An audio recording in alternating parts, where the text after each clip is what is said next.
कथावाचक इंद्रेश उपाध्याय इन दिनों झारखंड में कथा वाचन कर रहे हैं। 15 फरवरी से ही रांची में उनकी कथा चल रही है, जिसमें बड़ी संख्या में श्रद्धालु पहुंच रहे हैं। कथावाचक इंद्रेश उपाध्याय आज रांची के सरला बिरला यूनिवर्सिटी में श्रद्धालुओं से मिल रहे थे। इस दौरान न्यूज 18 से खास बातचीत में इंद्रेश उपाध्याय ने कहा कि झारखंड के लोगों की सादगी और शांति प्रियता के मुरीद हो गए हैं। यहाँ के लोग बड़े शांत स्वभाव से कथा सुनते हैं और महाकुंभ को लेकर उमड़ रही भीड़ को लेकर उन्होंने कहा कि कोई जरूरत नहीं है कि लोग संगम स्नान कर ही पुण्य कमा सके। संगम में 84 कोस दूर तक कहीं भी पवित्र स्नान से उतना ही लाभ मिलता है। इंद्रेश उपाध्याय का कथा झारखंड में चल रहा है। पहली मर्तबा झारखंड आए हैं और महाराज जी से आशीर्वाद लेने वाले की जो पंक्ति है वो लगातार बढ़ती जा रही है। आज करीबन 2 घंटे लंबी जो कतार है वो रही है। उसके बाद महाराज जी ने सबको आशीर्वाद दिया। महाराज जी पहली बार झारखंड आए हैं, कैसी अनुभूति हुई? बहुत अच्छा लग रहा है। भक्ति भाव और पुरातन जो कल्चर है उसको समेटे हुए यहाँ के लोग हैं। बहुत सहज स्वभाव के लोग हैं। अगर समझाया जाए, बताया जाए किसी भी भाव को, बहुत आराम से समझ लेते हैं। इतनी संख्या में लोग आते हैं कथा में, पर पिन ड्रॉप साइलेंस, मतलब कहीं ना कहीं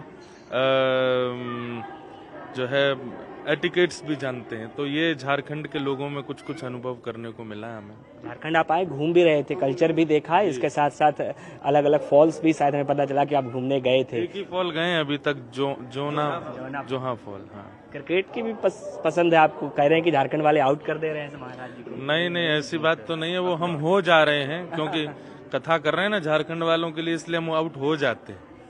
एक सवाल कुंभ से रिलेटेड होगा। जिस तरीके से भीड़ लगातार कुंभ में जा रही है, लोगों से क्या अपील होगी? हम बस यही प्रार्थना करना चाहते हैं कि कुंभ क्षेत्र प्रयाग बहुत बड़ा है। होड़ किस लिए हो रही है और जो भी अव्यवस्था बन रही है वो किस लिए बन रही है कि एक पॉइंट जो संगम है उसी को सब लोगों ने केंद्र मान लिया है। हम स्वयं कुंभ जाकर के गए, हम स्वयं गंगा जी के घाट पर नहा के आ गए। हमें नहीं था कि हम संगम में ही जाएं। संगम स्नान अपने आप में एक महत्वता रखता है, पर ऐसा है कि जहां संगम क्षेत्र है उसके आसपास के 84 कोस में अगर आप खड़े भी हो जाएंगे तो भी आपको संगम स्नान का फल मिलता है। लेकिन लोगों में ये थोड़ी सी होड़ है कि हमको वहीं नहाना है जहां दोनों नदी मिल रही हैं। तो ऐसा नहीं करना है। आप कुंभ क्षेत्र में कहीं भी पहुंच करके कहीं भी स्नान कर रहे हैं तो आपको वही फल प्राप्त हो रहा है। ये बस प्रार्थना करना चाहेंगे, व्यवस्थाओं को देखते हुए जाएं। झारखंड के लोग, अंतिम सवाल है कि झारखंड के लोग आपसे आशीर्वाद की उम्मीद करते हैं, क्या आशीर्वाद झारखंड के लोग?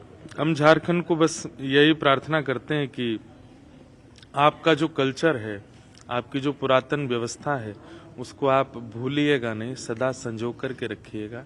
ऐसे ही बने रहिएगा, क्योंकि क्या होता है कि जब आधुनिकता बढ़ने लग जाती है तो लोग अपनी पुरानी चीजों को भूलने लग जाते हैं। हमारे झारखंड में आज भी पुरातन व्यवस्था और पुरानी जो कल्चर है उसको आज भी लोगों ने यहाँ पर समेट करके रखा है। बस ये बना रहे। ओल्ड इज गोल्ड, पुराना ही सर्वस्व है, वो आप लोग अपना बनाए रखें, यही प्रार्थना। बिल्कुल, हमारे साथ महाराज जी थे जिन्होंने कहा कि झारखंड की जो संस्कृति है उसे बचाए रखने की जरूरत है। कैमरा पर्सन संजीव तिवारी के साथ गौरव झा, न्यूज 18 रांची।